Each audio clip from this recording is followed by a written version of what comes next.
Welcome to the Kill Count, where we tally up the victims in all our favorite horror media. I'm Zoran, near mint condition Gvojic, and today I have the honor of doing the first ever comic book kill count as we cover, from cover to cover, Freddy vs. Jason vs. Ash, first published in 2007. Freddy vs. Jason vs. Ash started life as a movie treatment after the success of Freddy vs. Jason in 2003. That film's director, Ronnie Yu, loved the concept, as did Robert Englund, who even came up with a poster idea. And the poster would say, Freddy versus Jason versus Ash, keeping the world safe from sequels. Unfortunately, the negotiations to bring Ash in did not go well. Here was the phone call. Ring! Hello? Hey! We'd like to make Ash versus Jason versus Freddy. What do you think? I think it's a great idea. Ash can finally kill Jason and Freddy. Hello? Hello.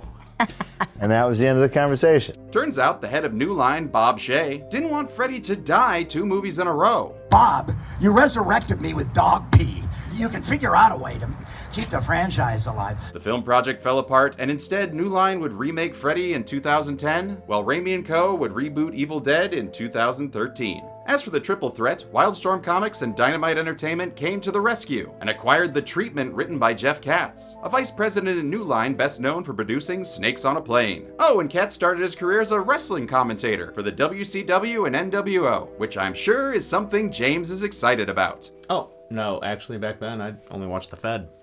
Well, I fucking tried. Katz's Treatment was adapted by James Gvojic into a 6-issue series that ran from November 2007 to March 2008. Gvojic was no stranger to horror comics, having written for the Army of Darkness series and Fright Night. Art was handled by Jason Craig, whose only real credit is the Evil Ernie reboot. You remember Evil Ernie?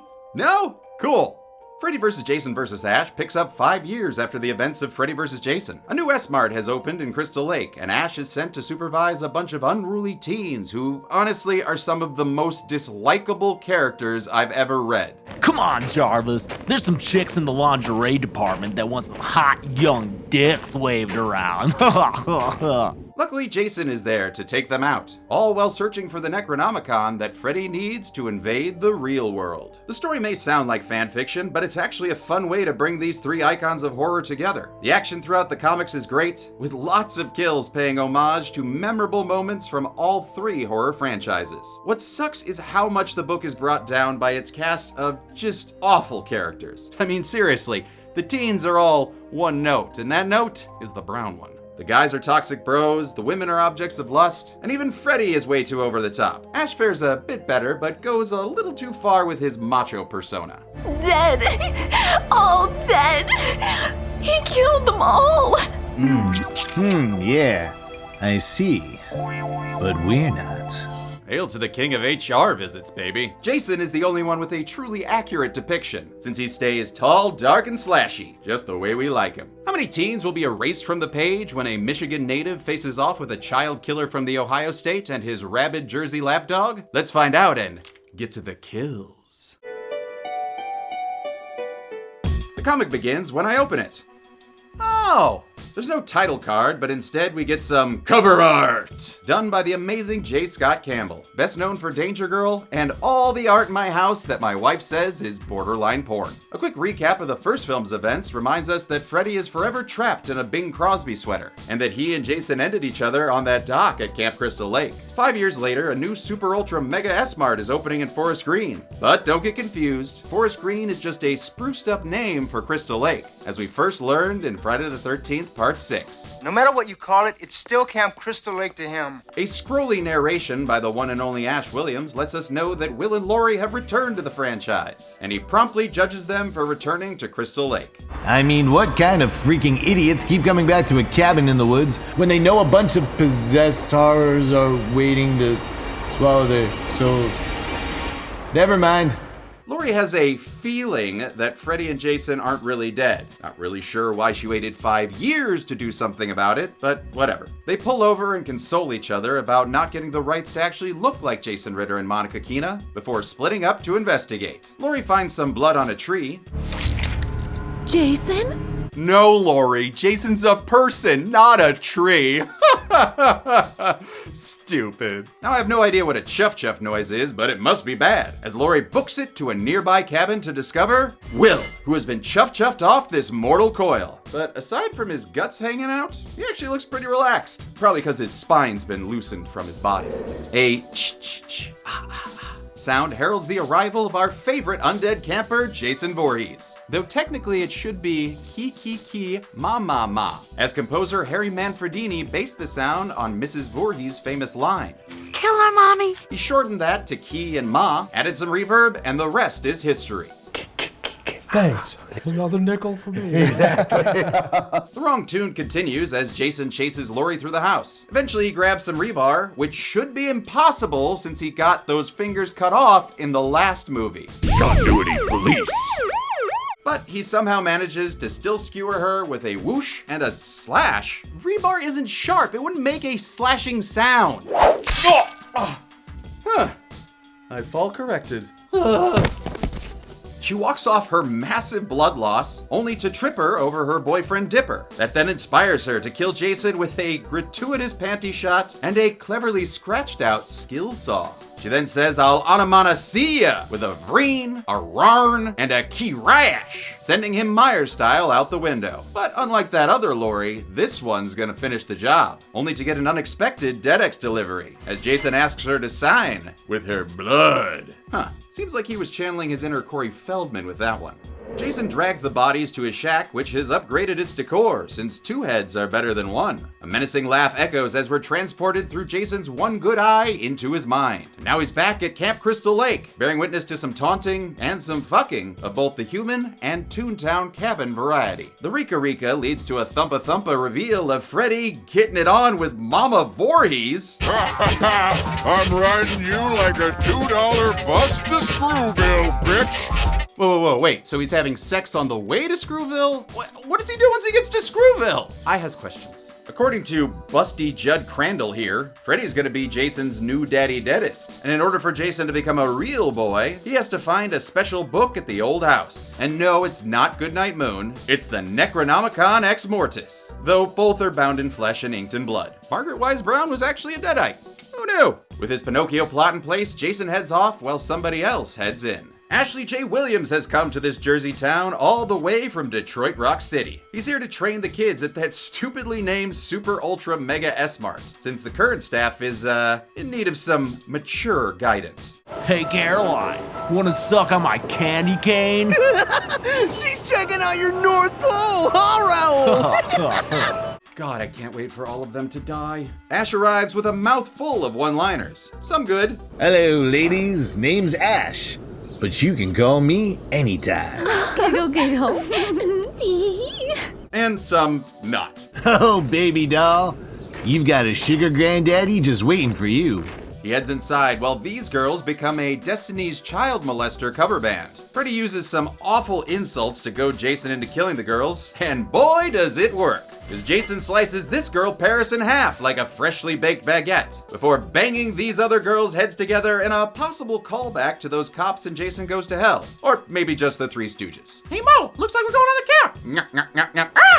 Ash hears the commotion and goes outside where he's immediately accused of the murders by the cops that somehow know about him? Hey, you watch that one. He's got a history of showing up right when things start to go to hell. Awful convenient if you ask me. I'm sorry, it's been 16 years since Army of Darkness and he lives 5 states away. How the hell do you know who he is? Oh, you've seen the movies.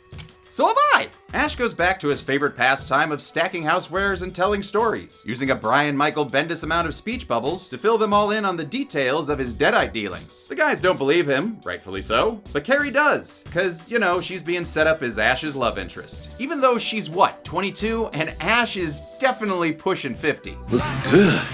Looking sweet. He mentions that a woman in the parking lot said someone named Jason killed the girls. So we get a little backstory from Carrie and a little prank from the boys. Oh, and not like it matters, but their names are Dave, Raoul, and Jarvis. Not sure why only one of them's a reference, but according to a fun director's commentary posted to Newsarama, Raoul was originally written for actor Cal Penn. But honestly, I think the character is beneath him. Dude, I've been cutting my ass hair with them for the past 6 months. Or maybe not. Meanwhile, Freddy's embraced his role as Ward Cleaverhands, reading Jason a Dead Time story. Aw, that's swell. Did I do that right? No.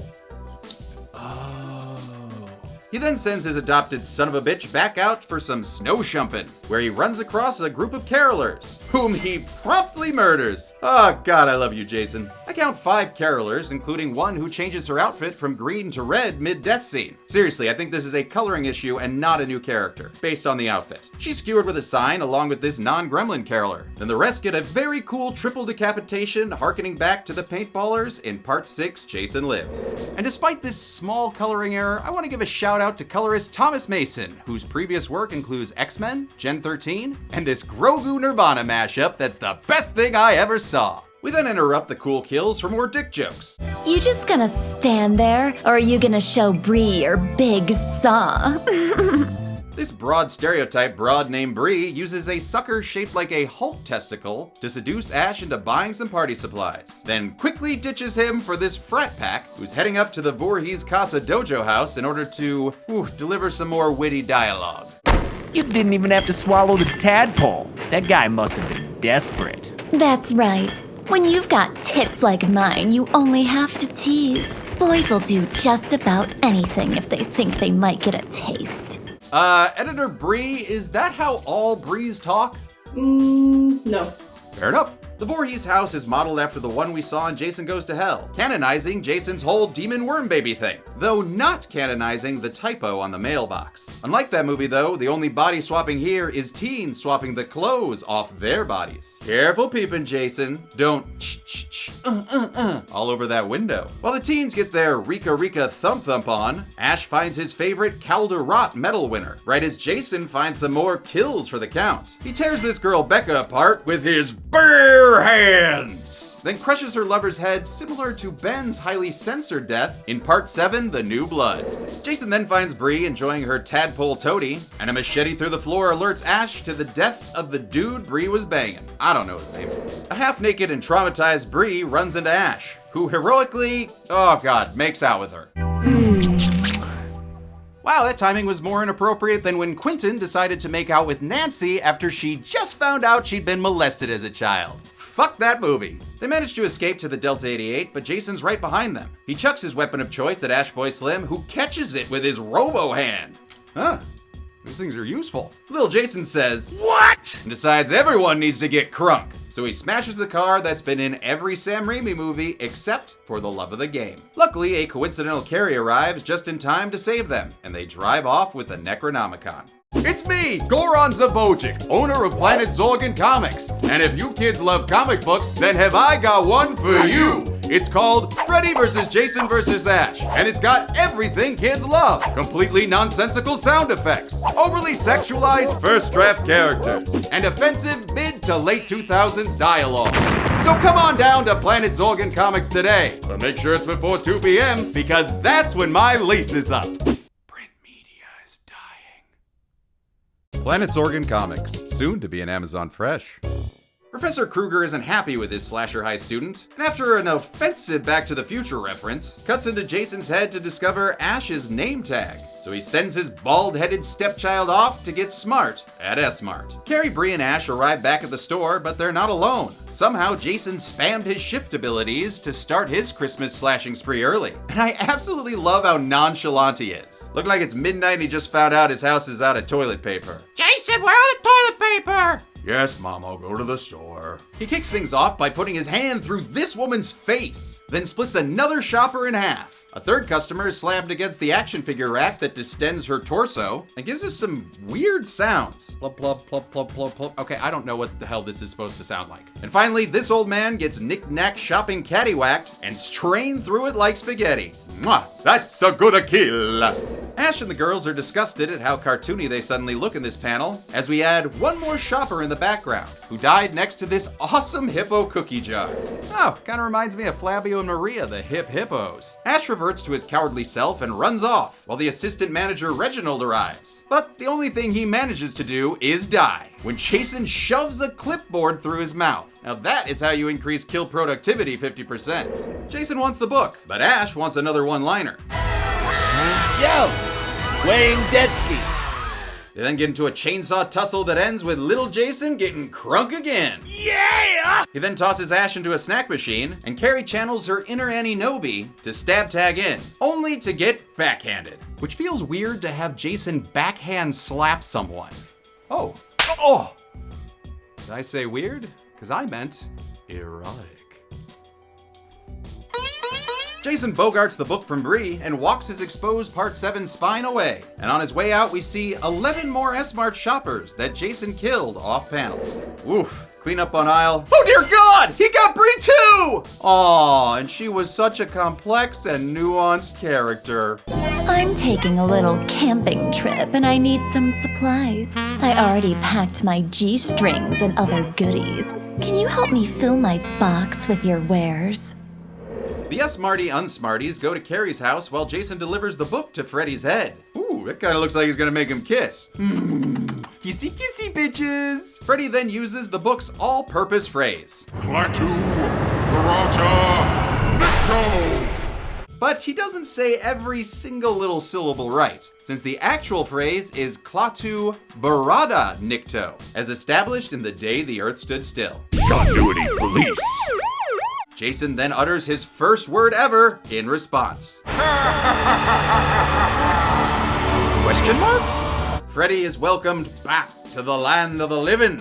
Now grab that book and start punning. Freddy's about to head off, but first he honors his deal to return Jason's cognitive abilities inside this Crackle Shack baby. At Carrie's, the group decides that there must be some kind of puppet master controlling Jason, and not the unkill counted kind. But you know what? They can figure that out in the morning, since Ash has somehow aged another 50 years in this panel and needs a nap. He then wakes up with a brand new hand. But we all know where this is going, as Freddy knives sprout from his fingers like Jesse in Nightmare 2. Well, only one place to go now. Work shed. Ash cuts off his hand again, but instead of coming to life, the reflections in his blood give birth to little Freddys that also fall back on an old classic. 1, 2 little Freddys for you.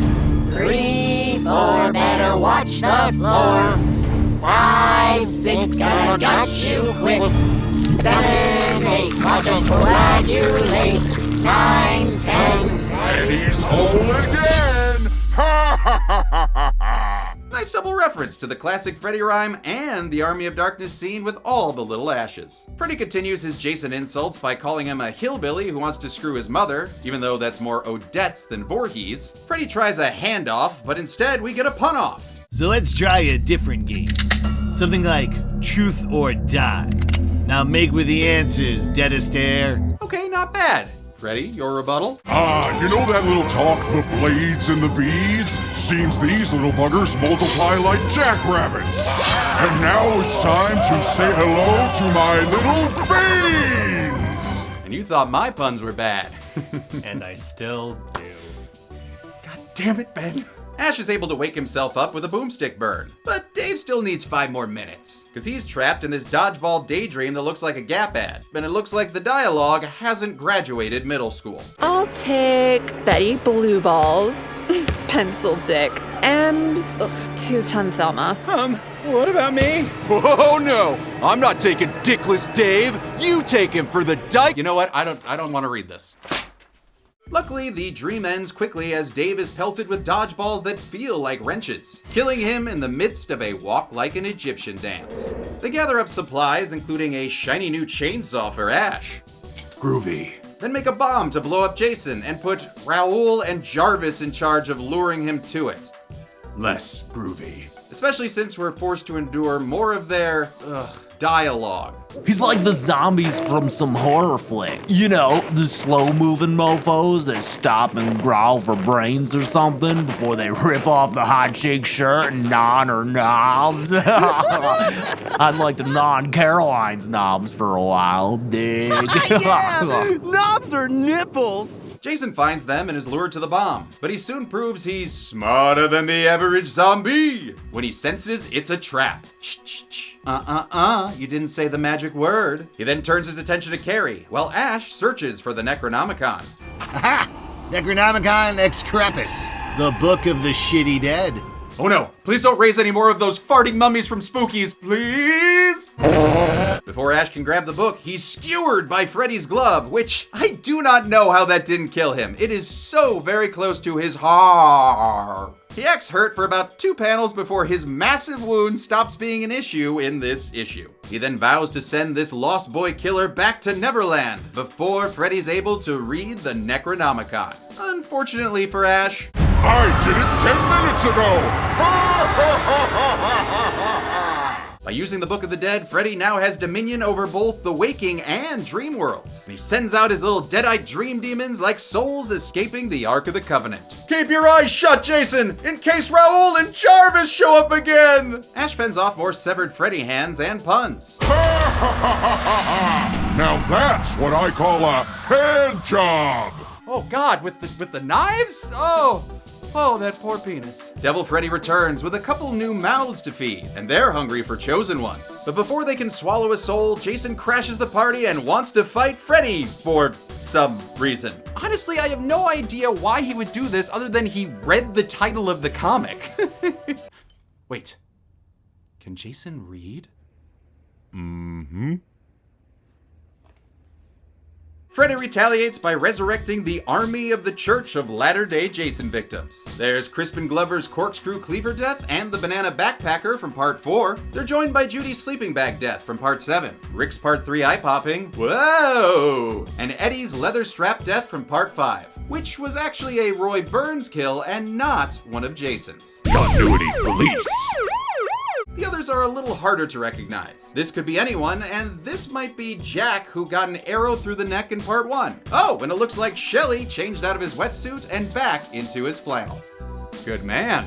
A severed Freddy hand helps little Jason get crunk again. What? And an overused Freddy pun gives him the power to throw off the ghosts of Voorhees and Burns past. Yeah! Freddy knows when he's in trouble, so he tries to leave, only to realize that Ash has absconded with the Necronomicon. Using his newfound skeleton powers, he traps Ash with some vines. But before things can get all tree rapey, he's attacked by birds and forced to eat crow. Ash frees himself and says, "No more," with a little click, click, boom! He stumbles onto the dead bodies of Jarvis and Raoul, presumably killed by Jason or maybe Roy Burns? Who knows anymore, I don't fucking care. Ash, for some reason, gets sad about these douche nozzles, then sees Caroline's necklace and thinks he's lost her too. Just like Linda and Sugar Baby. Why can't I save just one of them? Why, damn it? The mention of Sugar Baby canonizes that character. First introduced in Army of Darkness vs. Reanimator, she was a parapsychologist nurse sorceress who helped Ash on several adventures in his Dynamite Comics run, and also added a much-needed person of color to the Evil Dead universe. Oh yeah, I've read every issue of the Army of Darkness and Evil Dead comics, even the one where Ash gets his period. Yep. That's a thing. Ash's moment of humanity only lasts about 1 panel as Carrie returns, having hidden from Jason while he killed Raoul and Jarvis. And I understand why she didn't help them. Carrie and Ash search the Necronomicon for a passage that will send Freddy and Jason to the Deadite dimension. But instead, this horrific drawing of Ash discovers the reason Pamela Voorhees had the Necronomicon in the first place. Did the old hag use it to bring Jason back? Wait a minute. Does this mean Jason is some kind of Deadite? This is an idea that Jason Goes to Hell director Adam Marcus came up with to explain Jason's zombie nature. It's why he included the Necronomicon in Jason's house in his movie. And as he's eager to remind you, that makes it canon. I always love when people go, Jason Goes to Hell isn't canon. Yeah, it is. Carrie and Ash search for Freddy, but end up finding the world-famous jump rope girls instead. Carrie is captured and Ash is attacked by the Deadite Double Dutchers. He makes quick work of them, shooting one's head off, slicing another in half, and chainsawing the third one through the abdomen. Looks like Freddy's not the only kid killer around here. He then kills a Freddy jump rope snake, but I won't count it. Mostly because, it's dumb. Meanwhile, Freddy is being super pervy with Carrie, like you do, backhanding her and demanding she give him the book. And I will say backhanding a woman feels a little less weird for Freddy. Hey, what's that supposed to mean? Oh, it just means you treat women poorly. Oh, you got me there, bitch! I don't know why Freddy doesn't just kill her and take the book, but hey, no time for logic, since Jason's here to fight Freddy for no reason again. Freddy then uses floorboards and Kids in the Hall references to help little Jason get crunk again. I'm crushing your head! I'm crushing your head!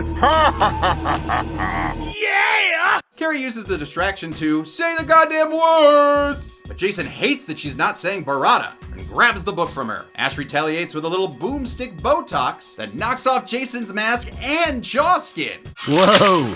I think the ugly stick got beat with your face. Ash then cuts off Jason's hand, like you do. But J-Man responds with a badass moment mimicking Ash by jamming a weapon into his stump. I guess it's true what they say.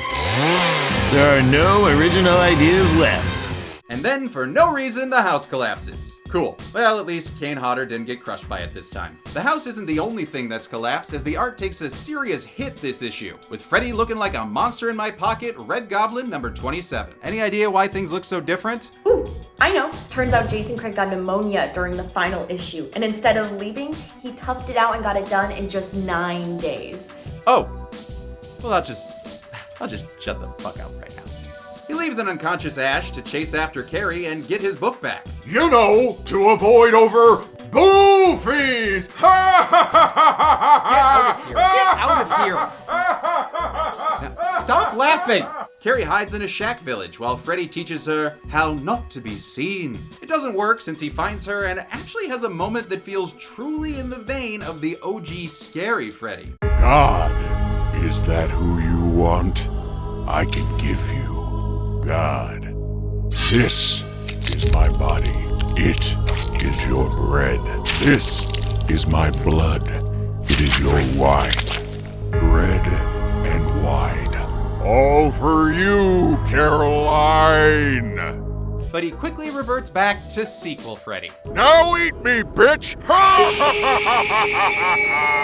Jason returns and Freddy continues his abhorrent insults before getting his head split in half like a social mediasaurus Jason. He puts himself back together and uses down forward low punch to freeze Jason. But before he can perform a fatality, he's hit by Ash's Delta 88 that I was pretty sure Jason put out of commission. Maybe it's a variant from the Multiverse of Madness? Sure, let's go with that. In any event, Ash has returned to prove he's more of a hero than Batman. Sorry, Hash Brown. I only go down on one thing. And as sure as Shane ain't the wrinkled ass likes of you!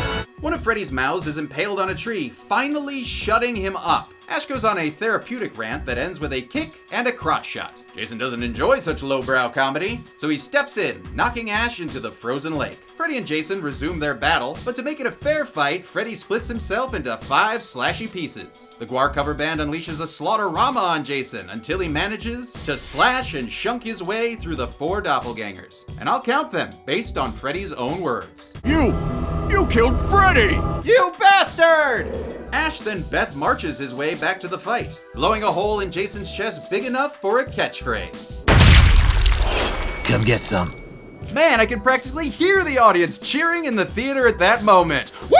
Yeah! He said the thing! The long-awaited titular showdown really only takes place over 2 pages, with some saw slashes, thwacks, punches, and more attempts to get little Jason crunk. Yeah! Ash then reminds Carrie to read the book, since I guess she couldn't think to do that on her own. Whatever, she says the words, opening a portal that sucks Freddy towards the Deadite realm. Well, that was super easy, barely an inconvenience. Meanwhile, at the Hall of Pitches. So, you got a lawsuit against Zoran from Dead Meat for me? Yes, sir, I do. Oh, lawsuits against Zoran are tight. Yeah. I'm coming after you, Zoran. You're dead meat. That's actually pretty accurate, sir. Oh, yeah. Whoops. Whoopsie.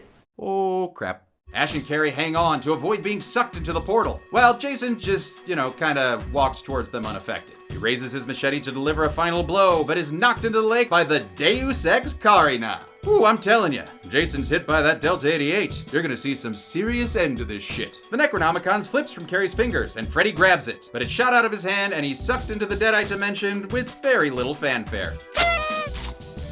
Yay. Carrie and Ash do a little kissin' to celebrate the end of the comic. We then see a shot of Jason in the lake next to the Necronomicon that teases the next showdown between Freddy, Jason, Ash, and, I don't know, Flynn Rider? The comic then ends with a great ad for the misadventures of Grumpy Cat. Oh, that looks fun. Bet their characters are a lot more likable. How many bodies were downgraded from near mint to poor condition by our CGC slashers? Let's find out and get to the numbers. Right after I make a quick delivery for my side hustle. Yoink. I got a Necronomicon delivery for an F. Kruger. Well, that's me, bitch. Whoa, hey, I don't need the attitude, I just need a signature. Sorry. All right, here you go. Wait, you're not gonna use this for evil, are you? Oh, I wouldn't dream of it. You get it? I kill kids in their dreams. Yeah, I don't have time for this. Thank you.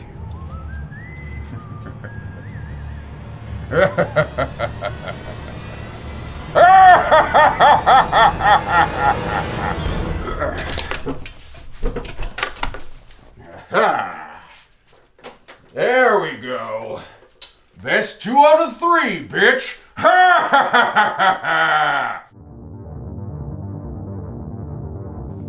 41 people or deadites died in Freddy vs. Jason vs. Ash, with the victims consisting of 23 men, 15 women, and 3 unknown. That gives us a pie chart that kind of looks like Bizarro's Superman if you squint hard enough. Who got those kills, you may ask? Well, Freddy only got 1. 3 of them were Ash's, and 37 were Jason's, proving he's still the best body count boy. With a total story page count of 130, that left us with a kill on average every 3.2 pages. Look at the golden chainsaw for coolest kill to the S-Mart shopper who was strained through a shopping cart. I have never seen that before, and it's really a good reason to use those disinfectant wipes they have up front. Dull machete for lamest kill will go to Jarvis and Raoul, who were killed off panel, robbing me of delighting in their deaths. And that's it. Freddy vs. Jason vs. Ash came out in 2007 and was so popular a sequel called The Nightmare Warriors was released in 2008. If this episode does well, share the link now. James will let me cover that one too. But until then, I'm a man who once wrote his own comic about Bigfoot and Nessie starting a detective agency called Mystery Afoot. And this has been the Kill Count. Hey, Zoran in his TARDIS VO booth here. I forgot to thank all the amazing people that helped make our sound ups for this episode. We had the voices of myself, James, Chelsea, my wife Megan, my VO friends Ted Evans, Brock Powell, and Isaac Robinson Smith. They're more than just VO friends, they're my actual friends. And as Ash, we had Ryan Michael from RyanMichaelTune.com. Thank you so much, Ryan, for all your help. Thank you, Aaron from Made In for mixing, and thank you, Ryan George from Pitch Meeting for giving us a cameo that probably wasn't super easy and mostly an inconvenience, but hey, I've never been happier to be sued. Thank you again for watching. Hopefully we'll see you for the Nightmare Warriors, and why don't you take it on home on set, Zoran. Be groovy, people. Or be good people. I don't know if James would fire me for saying that.